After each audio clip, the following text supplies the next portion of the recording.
오늘 우리에게 주시는 하나님 말씀은 구약 성경 열왕기상 21장 17절입니다. 구약 성경 554쪽 열왕기상 21장 17절부터 26절까지 말씀을 교도가 이어서 읽도록 하겠습니다. 여호와의 말씀이 디셉 사람 엘리야에게 임하여 이르시되 일어나 내려가서 사마리아에 있는 이스라엘의 아합 왕을 만나라. 그가 나봇의 포도원에 차지하러 그리로 내려가니 너는 그에게 말하여 이르기를 여호와의 말씀이 내가 죽이고 또 빼앗았느냐 하셨다 하고 또 그에게 이르기를 여호와의 말씀이 개들이 나봇의 피를 핥은 곳에서 개들이 내 피고 내 몸의 피도 핥으리라 하였다 하라. 아합이 엘리야에게 이르되 내 대적자여 내가 나를 찾았느냐 대답하되 내가 찾았노라. 내가 내 자신을 팔아 여호와 보시기에 악을 행하여 여호와의 말씀이 내가 재앙을 내게 내려 너를 썰어버리되 내게 속한 남자는 이스라엘 가운데 매인자나 노인자를 다 멸할 것이요 내 집이 느밧의 아들 여로보암의 집처럼 되게 하고 아히야의 아들 바하사의 집처럼 되게 하리니 이는 내가 나를 노하게 하고 이스라엘이 범죄하게 한 까닭이니라 하셨고 이세벨에게 대하여도 여호와께서 말씀하여 이르시되 개들이 이스라엘 성읍 곁에서 이세벨을 먹을지라. 아합에게 먹고 들에서 였느니라 하니 예로부터 아합과 같이 그 자신을 팔아 여호와 앞에서 악을 행한 자가 없음은 그를 그의 아내 이세벨이 충동하였음이라. 그가 여호와께서 이스라엘의 자손 앞에서 쫓아내신 아모리 사람의 같이 우상에게 복종하여 심히 가증하게 행하였더라. 아멘. 오늘 어떻게 예배당에 오시면서 하늘을 보셨습니까? 하늘이 여기서 이렇게 보아도요 너무 예쁘고요. 뭉게구름이 떠가고 밤새 많은 비가 내렸지만 오늘 주일에 좋은 날씨를 주신 하나님께 감사합니다. 지난 시간에 이어서 나봇 이야기를 조금 더 하겠습니다. 나봇은 이스라엘의 가장 악한 왕 아합 시대에 믿음으로 살았던 사람입니다. 그 당시에 물량주의, 또 배금주의, 돈이 최고다, 또는 바알 우상 숭배가 만연한 그 시대에 오직 믿음으로 살다가 믿음으로 죽었던 의인이 나봇이라는 사람입니다. 이 아합 왕이 나봇의 포도밭을 탐내지 않습니까? 그래서 더 비옥한 땅을 주겠다, 원하면 돈으로 주겠다, 어떤 형태로든지 나봇에게 이익이 되는 제안을 했습니다. 그러나 나봇은 경제적 이익보다 하나님은 어떻게 생각하실까? 눈에 보이지 아니하시는 그 하나님의 의중, 하나님의 생각을 더 중요하게 여겼습니다. 그래서 21장 3절을 보면 내 조상의 유산을 왕에게 주기를 여호와께서 금하실지로다. 하나님이 싫어하신다는, 하나님께서 원하지 아니하신다라는 것을 깨닫고 이렇게 답을 합니다. 이 믿음으로 말미암아 나봇은 억울하게 죽음을 당합니다. 나봇의 이 거절과 죽음을 어떻게 생각을 하십니까? 아마 요즘 같으면 종편 방송에서 수많은 패널들이 나와 찬반 논쟁을 벌였을 것입니다. 조상으로부터 물려받은 포도밭이 사람의 목숨보다 더 소중한가? 꼭 나봇처럼 믿어야 잘 믿는 것인가? 세상에서 융통성 없이 꽉 막힌 신자가 잘 믿는 사람인가? 세상의 가치와 적당히 타협하고 양보해도 얼마든지 신앙생활을 잘할 수 있는데 꼭 죽어야만 했는가? 아마 많은 말들이 오고 갔을 겁니다. 분명한 것은 이 세상에는 목숨보다 더 가치가 있고 소중한 것이 있다는 것입니다. 절대 타협할 수 없는 것, 절대 양보할 수 없는 진리가 세상에 있습니다. 나봇은 그것을 깨닫고 붙잡은 거예요. 그리고 그 믿음으로 살았고 그 믿음 의지하고 당당하게 죽음을 맞이했습니다. 나봇의 죽음, 이 죽음 어떻게 생각하십니까? 정말 안 믿는 사람들이 바라볼 때는 개죽음과 같은 거예요. 하지만 지난 제가 말씀드렸던 것처럼 하나님은 이 나봇의 죽음을 통해서 이스라엘 역사상 가장 악한 왕조, 오므리 왕조를 멸망시키시는 근거로 삼습니다. 세상 권력이 볼 때는 너무나 볼품없고 나약한 나봇이지만 그의 신행일치의 삶이 세상의 악한 권력을 무너뜨린다는 거예요. 마귀 또는 세상에 두려워하는 사람, 감당할 수 없는 사람은 하늘에서 불을 내리는 능력의 신자가 아닙니다. 닫힌 하늘을 열어서 비를 내리게 하는 기적을 행하는 신자가 아닙니다. 하나님에 대한 절대 신앙, 그 신앙을 지키기 위해서 자기 목숨도 내어놓을 수 있는 믿음의 한 사람입니다. 하나님의 말씀에 절대 순종하는 한 사람의 믿음이 이 악한 세상을 심판하게 되고 악한 세상을 무너뜨리게 되는 것입니다. 히브리서 11장은 성경에서 믿음장이라고 합니다. 거기에 보면은 11장 38절에 이런 사람은 세상이 감당하지 못하느니라 했습니다. 이런 사람이 누굽니까? 이런 사람은 하나님에 대한 절대 신앙을 가진 사람입니다. 구원의 확신을 가진 사람입니다. 천국의 소망을 가지고 사는 사람입니다. 이런 사람을 세상은 감당하지 못합니다. 마귀는 감당하지 못합니다. 하나님은 그 사람의 믿음으로 세상을 심판하십니다. 오늘 우리 성도님들, 마귀에게 세상에 휘둘리는 사람이 아니라 마귀가 겁내고 두려워하고 을신도 못하는 참 하나님의 사람들이 되시기를 주님의 이름으로 축복합니다. 이 나봇의 죽음, 우리가 읽은 성경에는 안 나와요. 그런데요, 나봇의 죽음은요 엄청난 영향력을 끼쳤습니다. 예레미야 35장에 가보면 지금 이 사건으로부터 약 300년의 시간이 지난 시점이에요.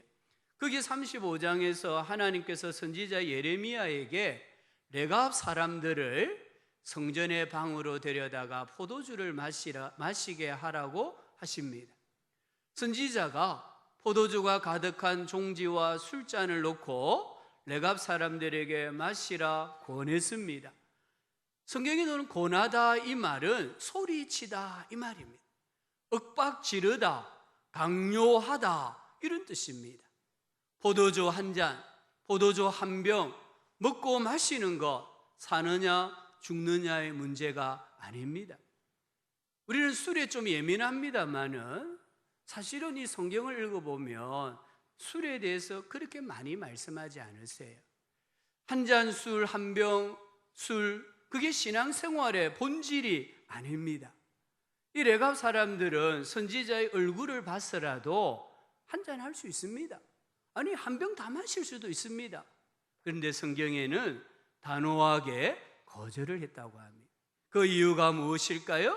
35장 6절 7절에 그들이 이르되 우리는 포도주를 마시지 아니하겠노라. 왜냐하면 레갑의 아들 우리 선조 요나답이 우리에게 명령하여 이르기를 너희와 너희 자손은 영원히 포도주를 마시지 말며. 거절한 이유가 어디에 있습니까? 선조 요나답이 명령했기 때문입니다. 이 요나답은 나봇 시대의 사람입니다. 예후와 함께 이 아합의 가문을 멸하고 바알 숭배자들을 제거하는 데 공을 세운 1등 공신입니다. 이 요나답은 나봇이 신앙 절개를 지키면서 죽는 모습을 보고 큰 감동을 받고 결심한 것 같습니다. 요나답은 자기 후손들이 여호와 신앙에 대한 유혹을 받을 수 있다는 걸 알았습니다. 여호와 신앙이 변질될 수 있다는 것도 알았습니다. 그래서 아예 그 싹을 잘라버리는 것을 볼 수가 있습니다. 레갑 사람들은 선조 요나답의 신앙과 정신을 이해하고 순수한 여호와 신앙을 지키기 위해 몸부림을 칩니다. 이들이 포도주를 마시지 아니하는 것은 윤리적인 문제가 아닙니다. 도덕적인 문제도 아니었고요, 엄밀하게 말하면 신앙적인 문제도 아닙니다. 조상들이 너희들이 이렇게 살아야 하나님에 대한 신앙의 순수함을 유지할 수 있다라고 가르쳐 줬기 때문에 이들은 선지자가 먹으라고 권하는 포도주도 거절하고 신앙을 지키는 것을 볼 수가 있습니다. 이 레갑의 사람들은 300년 동안 세상의 편리함이 아니라, 세상의 어떤 물질적인 욕망이 아니라 하나님을 가까이 하기 위해서 유목 생활을 해왔던 것을 볼 수 있습니다. 어인 나봇의 죽음으로 경건한 신앙인들이 뿌리가 내려지고 많은 열매를 맺었다라는 것을 알 수 있습니다. 때로는 죽는 게 전도고 죽는 게 선교입니다. 부흥의 역사가 일어나는 선교지의 공통점은요, 선교사든 또는 복음을 받아들인 원주민이든 누군가가 순교당했다는 것을 알 수 있습니다. 그 순교자의 피가 그 지역의 교회 부흥의 씨앗이 되었다라는 것을 알 수 있습니다. 우리나라도 마찬가지입니다. 서울 합정동에 가면은 양화진 외국인 묘지가 있습니다. 수백 개의 묘지가 있어요. 대부분은 선교사들의 묘지입니다. 우리 선교사님들이 150년 전에 조선이라는 땅에 와서 뭘 했겠습니까? 우리가 생각할 때 많은 일을 한 것 같죠? 위대한 일을 한 것 같죠? 아닙니다. 그곳에 묻힌 선교사님들 대부분은 와서 그냥 죽었습니다. 죽은 것밖에 없어요. 이들이 우리나라에 와서 1년 안에 태반이나 죽습니다. 어떤 선교사는 오자마자 죽습니다. 그래서 어떤 선교사는 내게 1000개의 생명이 주어진다 할지라도 이 모든 생명을 조선 땅에 뿌리리라, 묻히리라, 이런 고백을 한 비문도 읽어볼 수가 있습니다. 선교사들이 와서 그냥 죽은 것밖에 없어요. 죽었을 때에 우리나라에 교회가 생겨나고 수많은 그리스도인들이 생겨나고요, 지금은 세계에 선교하는 선교 한국이 된 줄로 믿습니다. 이 순교자의 피, 오늘 이 나봇의 피는 그 땅에 경건한 의인들이 많이 생겨나게 하는 거룩한 씨앗이었다는 겁니다. 우리는 지금 아합 시대를 살고 있습니다. 어쩌면 아합 시대보다 더 악한 시대인지도 모릅니다. 하나님의 말씀을 거역하는 시대입니다. 열왕기상 16장에 사람들이, 자기 자식들이, 사람들이 눈앞에서 죽어나가는 모습을 보면서도 하나님을 대적하고 하나님 말씀을 고의로 범하던 그 시대에 나봇이란 한 의인을 통하여 하나님이 일하셨던 것처럼요, 오늘 이 시대에 진짜 악합니다. 사람들의 마음이 강팍합니다. 하나님에 대한 의식이 없습니다. 이러한 시대의 정신을 극복하고 우리가 이 시대의 예표의 사람으로 살아가기 위해서는 반드시 하나님을 의식해야 됩니다. 신전 의식을 회복해야 됩니다. 오늘 이 말씀에 보면은 우리가 회복해야 될 하나님의 의식이 3가지로 나옵니다. 첫 번째는 하나님은 감찰하시는 분이다. 감찰하다, 낱낱이 살펴 안다, 이런 뜻입니다. 하나님은 영원한 순간에 만사를 보신다라고 했습니다. 하나님은 있을 수 있는 세상 모든 일을 완벽하게 아신다라고 말씀합니다. 우리 오늘 말씀 17절부터 19절을 보면은 하나님께서 엘리야를 아합에게 보내시는 장면이 나옵니다. 근데 16절을 읽어보면 아합이 나봇이 죽었다함을 듣고 나봇의 포도원을 차지하러 그리로 내려갔더라라고 합니다. 그리고 하나님께서 17절 18절에 엘리야에게 말씀하시기를 너는 일어나 내려가서 사마리아에 있는 이스라엘 왕 아합을 만나라. 그가 나봇의 포도원을 차지하러 그리로 내려갔나니. 무슨 말입니까? 하나님께서 아합의 모든 행위를 보고 계셨다, 이런 말입니다. 열왕기하 9장 26절을 읽어보면요, 이때는 아합도 죽고 그의 아들 아하시아도 죽고 요람이 왕이 된 시대예요. 그런데 열왕기하 9장 26절에 하나님 이렇게 말씀하십니다. 여호와께서 말씀하시기를 내가 어제 나봇의 피와 그의 아들들의 피를 분명히 보았노라. 지금 아합이 죽었습니다. 수많은 시간이 흘렀습니다. 이 사건은 과거의 사건으로 이제 묻혀버리고 말았습니다. 그런데 하나님은 아합이 나봇의 포도원을 빼앗은 사건을 어제라고 말씀합니다. 하나님은 오랜 과거의 사건도 마치 어제의 일처럼 생생하게 기억하고 계십니다. 왜 그렇습니까? 내가 보았느니라, 내가 보았다라고 말씀합니다.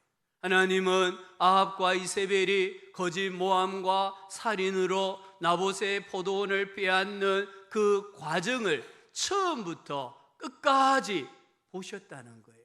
목격하셨다는 겁니다.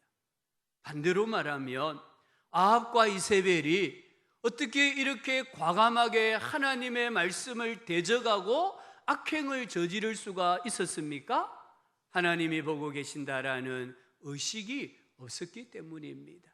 오늘 우리 그리스도인의 부재의식, 우리가 진짜 지금 잃어버린 의식이 있다고 하면은 코람데오입니다. 하나님 앞에서 신전의식을 우리가 회복해야 합니다. 신앙생활, 믿음의 생활은 의식의 변화입니다. 시선의 변화입니다. 사람을 의식하는 것에서 하나님을 의식하는 것으로 변하는 것입니다. 사람의 시선을 중요시 여기던 것에서 하나님의 시선을 의식하는 것입니다. 하나님의 시선을 의식하면서 하나님 앞에서 살아가는 사람이 오늘 이 시대에 하나님의 사람이고 참 성도입니다. 그래서 성경은 우리에게 위의 것을 바라보아라, 생각해라, 추구하라고 말씀을 하십니다. 우리에게도 이런 코람데오, 하나님 앞에서라는 의식이 없다고 하면은 사실 우리는 이세벨보다 더 악한 악인이 될 수가 있다는 것입니다. 창세기 16장 13절에 하갈이 나옵니다. 아브라함의 아내 사라의 박해로 하갈이 광야로 도망을 칩니다. 그 광야에서 하갈이 하나님을 만납니다. 창세기 16장 13절에 하갈이 자기에게 이르신 여호와의 이름을 나를 살피시는 하나님이라 하였으니 이는 내가 어떻게 여기서 나를 살피시는 하나님을 배웠는고 함이라. 하갈은 광야에는 하나님이 계시지 않는다라고 생각했습니다.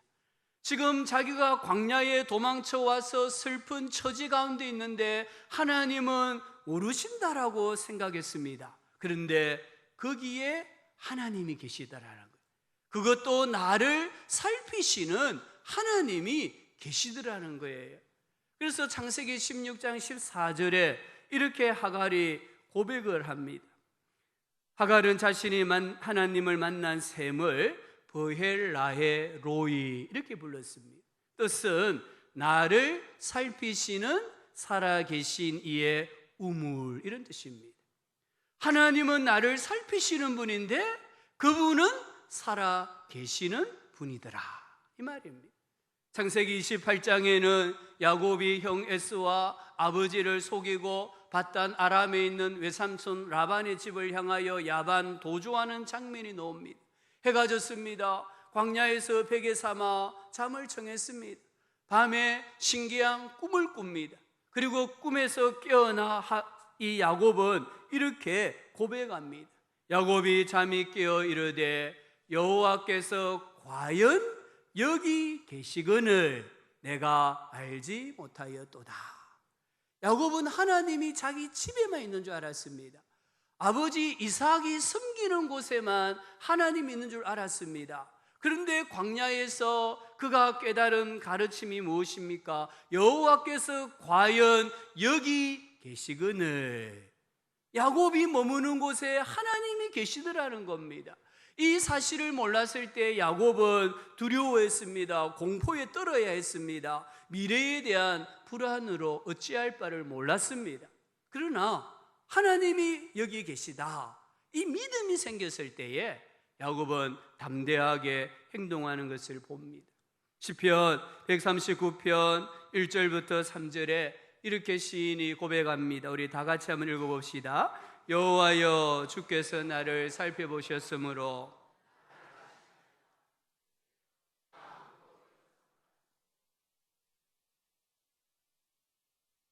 나의 모든 길과 내가 눕는 것을 살펴보셨으므로 나의 모든 행위를 익히 아시오니. 여기 중요한 단어 반복되잖아요. 나를 살펴보셨으므로 나를 아시나이다. 하나님이 어떻게 나를 아십니까? 나를 살펴보고 계신다는 거예요. 처음부터 끝까지 쭉 살펴보시기 때문에 나를 아시는 겁니다. 한 아이가 주일에 교회를 가고 있었습니다. 동네 아저씨가 물었습니다. 오늘 일요일인데 아침부터 어디에 가? 영호남교회 주일학교에 가요. 너 하나님이 있다는 거 진짜 믿어? 그럼요, 믿고 말고요. 그때 아저씨가 이렇게 말했습니다. 그럼 아저씨에게 하나님이 어디 있는지 말해줄래?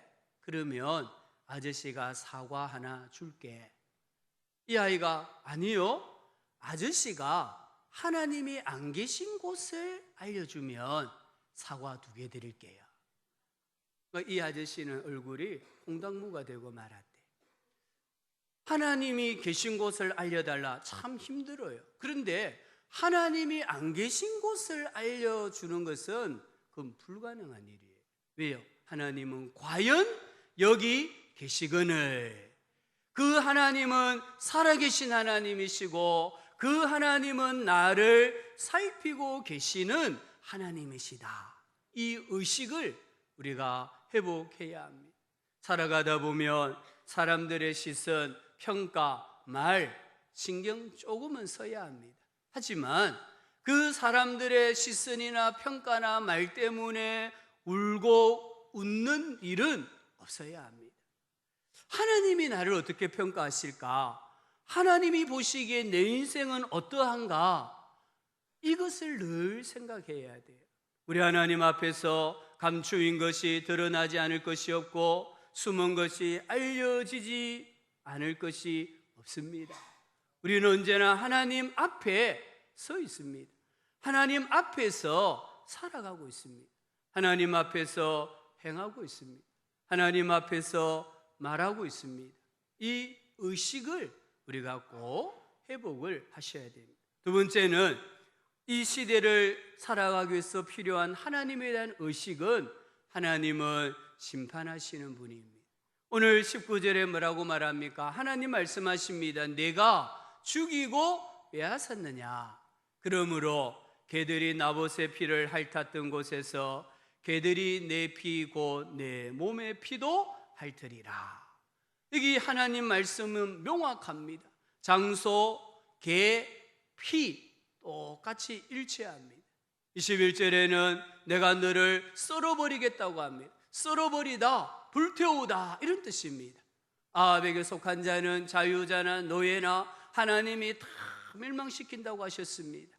23절은 이세벨에 대한 심판입니다. 나봇의 피를 핥아 먹은 바로 그 개들이 이세벨의 시체를 먹어 치울 것이라고 했습니다.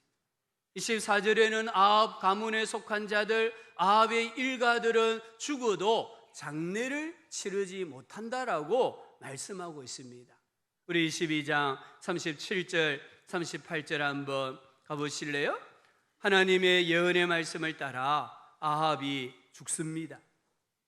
여기 37절 38절에 왕이 이미 죽음에 그의 시체를 메어 사마리아 이르러 왕을 사마리아에 장사하니라. 38절입니다. 그 병거를, 아합의 병거죠, 그 병거를 사마리아 못에서 씻음에 개들이 그의 피를 핥았으니 여호와께서 하신 말씀과 같이 되었더라. 하나님 심판이 그대로 성취가 됩니다. 열왕기하 9장에 가보면요, 이세벨의 죽음이 나와요. 이 열왕기하 9장 30절부터 37절은 이세벨의 죽음인데, 예후가 이세벨의 그 시신을 찾아서 장례를 치러주라고 신하들에게 말을 해요. 근데 신하들이 그 시신을 찾아 장사 지내기 위해 찾아 나섰는데 35절에 보면은 두골과 발과 손만 발견을 했습니다. 무슨 말입니까? 개들이 살점을 다 뜯어먹었다는 거예요.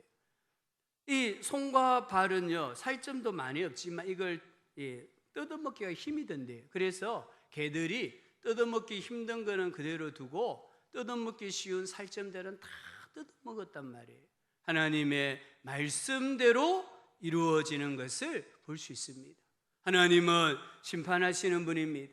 하나님의 심판의 기준은 내가 행한 대로입니다. 하나님은 공의의 하나님이십니다. 하나님은 내 인생을 보신 대로 나에게 심판도 하시고 상도 주시는 분이십니다. 마태복음 12장 36절에 내가 너에게 이르노니 사람이 무슨 무익한 말을 하든지 심판날에 이에 대하여 신문을 받으리니 내 말로 어렵다함을 받고 내 말로 정죄함을 받으리라. 로마서 14장 10절도 내가 어찌하여 내 형제를 비판하느냐, 어찌하여 내 형제를 업신여기느냐, 우리가 다 하나님의 심판대 앞에 서리라 말씀했습니다. 고린도후서 5장 9절 10절 마찬가지입니다. 우리 같이 한번 읽어봅시다. 우리는 몸으로 있든지 떠나든지 주를 기쁘시게 하는 자가 되기를 힘쓰노라.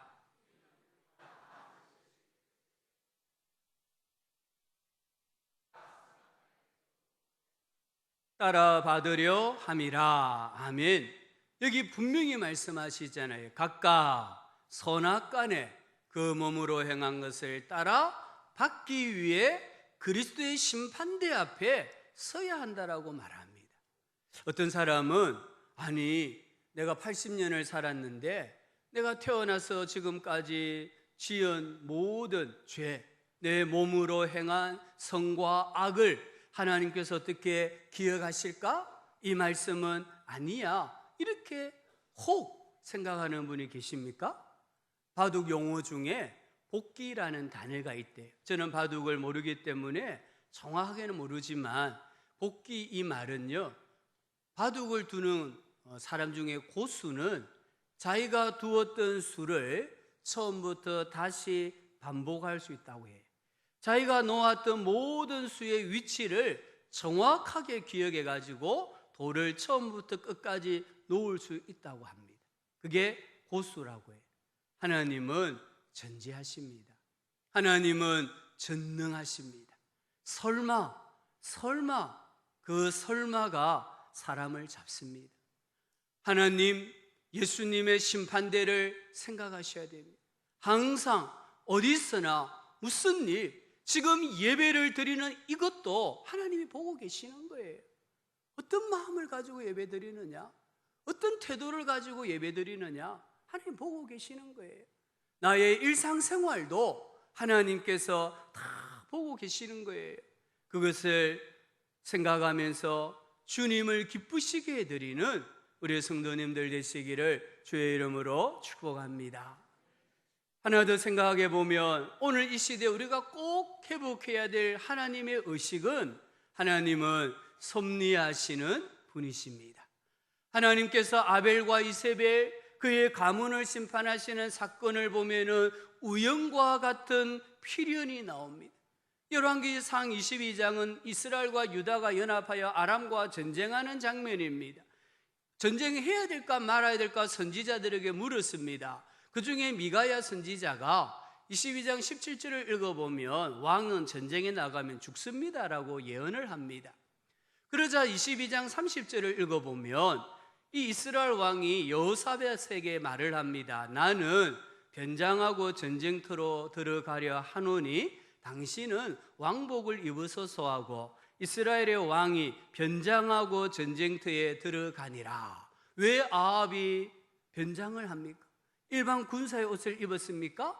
미가야 선지자의 예언이 마음에 걸렸던 거예요. 그래서 변장을 했습니다. 그런데요, 22장 34절 한번 보실까요? 34절에 우리 앞부분만 같이 한번 읽어봅시다. 한 사람이 무심코 활을 당겨 이스라엘 왕의 갑옷 솔기를 마친지라. 여기 한 병사가 무심코 우연히 별 생각 없이 활을 당겼습니다. 그 화살이 적진으로 날아갑니다. 그 화살이 아합을 향하여 날아갑니다. 그 화살이 아합의 갑옷을 맞춥니다. 갑옷 가운데서도 솔기를 맞췄다.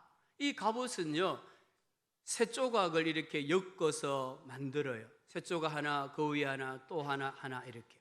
그래서 귀화장을 올리는 것처럼 이 갑옷을 만드는데, 그 솔기란 말은 이 세 조각 사이 틈을 말하는 거예요. 이 틈을 맞춘다는 것은 사실은 확률적으로는 제로입니다. 근데 이 아람의 병사가 무심코 활을 쏘았는데 그 화살이 세 조각과 세 조각 사이의 연결 부위를 맞추었다는 거예요. 사람의 눈에는 우연의 일치입니다. 운이 좋았어? 재수가 좋았어? 그러나 하나님의 관점에서는 하나님의 주권입니다. 하나님에게 있어서 우연이란 없습니다. 우연 같은 필연만 있을 뿐입니다. 이것을 하나님의 섭리라고 합니다. 오늘 38절에 아합의 병거를 사마리아 못에서 씻었습니다. 개들이 그의 피를 핥았습니다. 우연 같지만 그 배후에 하나님께서 역사하고 계십니다. 인간의 관점에서 보면 모두가 우연의 일치라고 여겨질지 모르지만 믿음의 사람이 눈으로 볼 때는 모두가 하나님의 섭리라는 겁니다.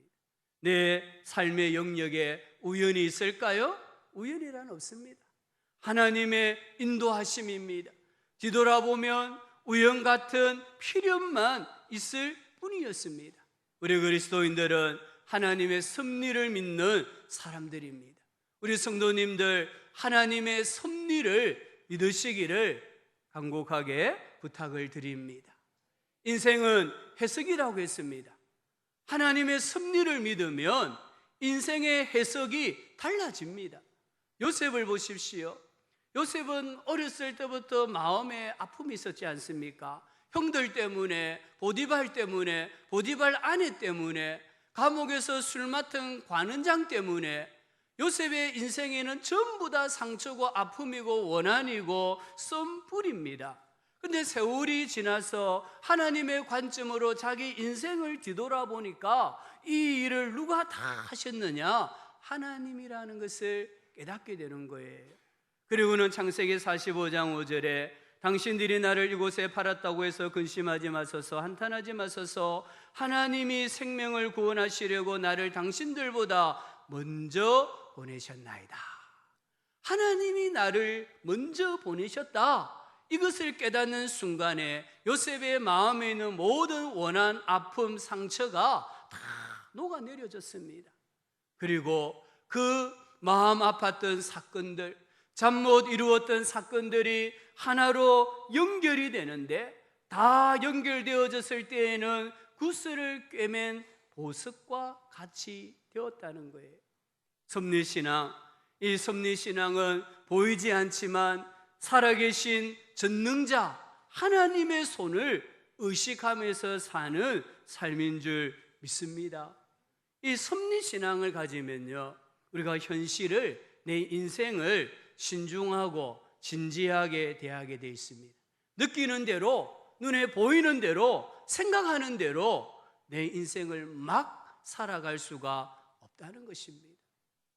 섭리신앙을 가지게 되면은 현실에서 만나는 고난과 역경 가운데 소망을 품고 인내하게 됩니다. 진짜 내가 인내한다는 것은 하나님의 섭리를 믿는다라는 증거가 됩니다. 세월이 약이다, 이 말이 있습니다. 하나님의 섭리를 믿는 신자에게는 세월이 약이 될 수 있습니다. 지금은 다 이해가 안 돼요. 그러나 세월이 지나서 인생을 뒤돌아보면 지금의 나를 있게 하시기 위해 하나님께서 다 행하신 일인 줄로 깨닫게 되고 고백하게 되는 역사가 일어나게 됩니다. 하나님의 섭리를 모르면서 세월이 약이다, 그러니까 무조건 참자, 그러면은요 그 참는 기간 동안에 마음에 더 큰 아픔이 되고요, 원한이 되고요, 멍이 드는 거예요. 오늘 이 주보에 보면은 제가 우리 성도님들 감사 제목 내는데요, 오늘 말씀을 생각하고 감사 제목을 좀 나누자고 실은 건 아니에요. 그런데 말씀을 다 준비해 놓고 주보를 보니까 이번 주에 나누는 모든 감사 제목은 하나님의 섭리를 믿는 사람만이 할 수 있는 감사 제목이에요. 여기 보세요. 괜찮아, 내 인생 하나님이 있잖아. 이 중요한 건 하나님이 있잖아라는. 왜 내 인생이 괜찮습니까? 하나님이 계시잖아요. 하나님이 계시는데 내 인생에 뭐가 두렵고 염려가 되고 겁이 납니까? 이 어두운 터널에서 평안 주심에 감사함, 이거는요 하나님 섭리를 안 믿는 사람은 감사할 수가 없어요. 어두운 터널을 통과하는데 평안하다는 거예요. 하나님 섭리를 믿으니까, 그러니까 감사하죠. 하나님 늘 저희를 지켜주심을, 말씀을 통해 치유받게 하심을, 은혜받게 해주심을 모두 다 감사드립니다. 하나님 아버지, 힘든 상황에서도 건강하게, 힘이 든 어떻게 건강할 수 있어요? 힘이 든 어떻게 퇴직할 때까지 인내할 수 있어요? 하나님의 섭리를 믿기 때문이에요. 그래서 건강하게 퇴직하게 하심을 진심으로 감사합니다. 나라와 가정이 하나님의 섭리와 계획으로 이루어지게 하소서. 내게 선하신 하나님을 찬양합니다. 이 감사 제목은요, 물론 모두의 감사 제목은 하나님 앞에 귀하고 존귀해요. 그런데 오늘 함께 나눈 이 감사 제목은요, 진짜 하나님을 의식하지 않으면, 하나님의 섭리를 믿지 않으면 감사하기가 아주 힘든 제목이라는 것을 알 수가 있습니다. 하나님은 감찰하시는 분입니다. 하나님은 심판하시는 분입니다. 하나님은 섭리하시는 분입니다. 이 하나님을 어떻게 의식하며 살아가야 합니까? 한계를 꼭 정하시기 바랍니다. 지금 우리 시대는 PR 시대를 넘어서 자기 과잉 시대입니다. 지금은 너무 많은 걸 가지고 있어요. 주체할 수가 없을 만큼 많아요. 또 세상의 사조는 어떻습니까? 너가 원하는 것이 있다고 하면 무엇이든 성취할 수 있다라고 부추기는 시대입니다. 이런 시대에 우리가 하나님을 의식하며 살아가려고 하면요, 한계를 정해야 돼.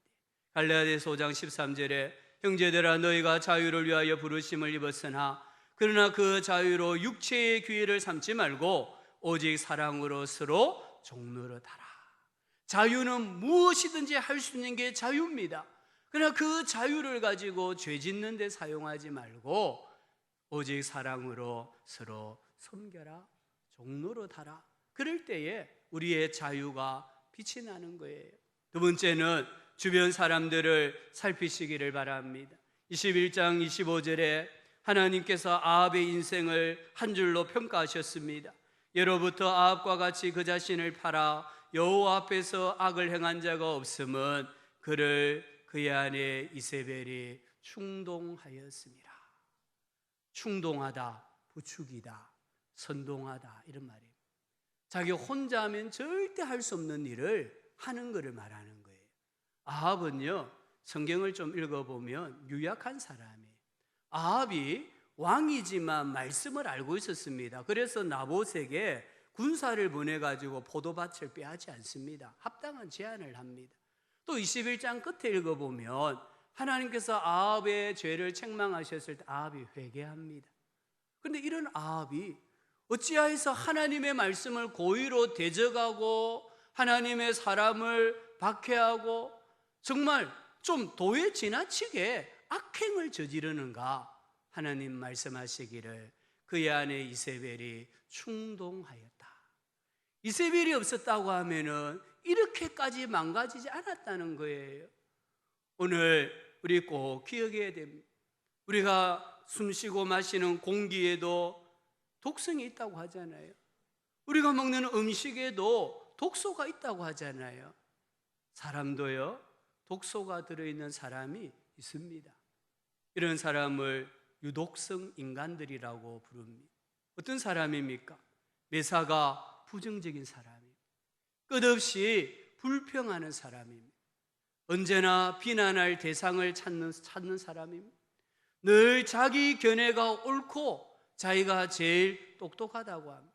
남들에게 우월감을 느낍니다. 남의 흉을 보고 뒤에서 험담하고 대단한 정보인 양 떠벌리고 다니는 사람이 유독성 인간들입니다. 이런 사람들을 내 주변에 가까이 하면 아합처럼 될 수 있습니다. 물론 아합의 멸망 원인은 1차적으로는 아합 자신의 범죄입니다. 근데 이 범죄를 하도록 충동질한 사람이 누구냐면은 이세벨입니다. 그래서 혼자 있으면 할 수 없는 죄를 이세벨이 충동하니까 과감하게 대담하게 행하는 것을 볼 수 있습니다. 시편 1편 1절에 복 있는 사람은 악인들의 꾀를 따르지 아니하며 죄인들의 길에 서지 아니하며 오만한 자의 자리에 앉지 아니하는도다. 이런 말씀을 기억하면서요, 내 주변에 내 인생을 충동질해가지고 나로 하여금 범죄하게 만드는 그런 사람은 멀리하는 그런 지혜로운 우리 성도님들 되셔야 합니다. 우리 시대의 영적 전쟁의 본질, 신앙생활의 본질은 하나님을 의식하는 겁니다. 마귀는 우리들에게 하나님에 대한 생각을 지워버리게 만듭니다. 하나님이 없는 것처럼 신앙생활하게 만들고 살아가게 만듭니다. 그럼 오늘 하나님께서는 우리들에게 여호와 하나님에 대한 의식을 회복하라고 말씀합니다. 하나님께서 지금도 보고 계십니다. 지금도 하나님 우리의 행위를 저울에 달아 평가하고 계십니다.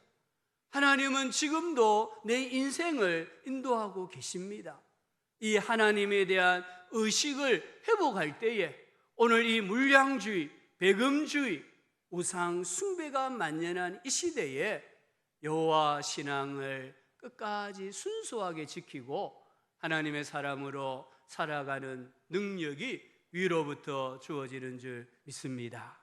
아버지 하나님, 오늘 이 시대가 하나님을 자꾸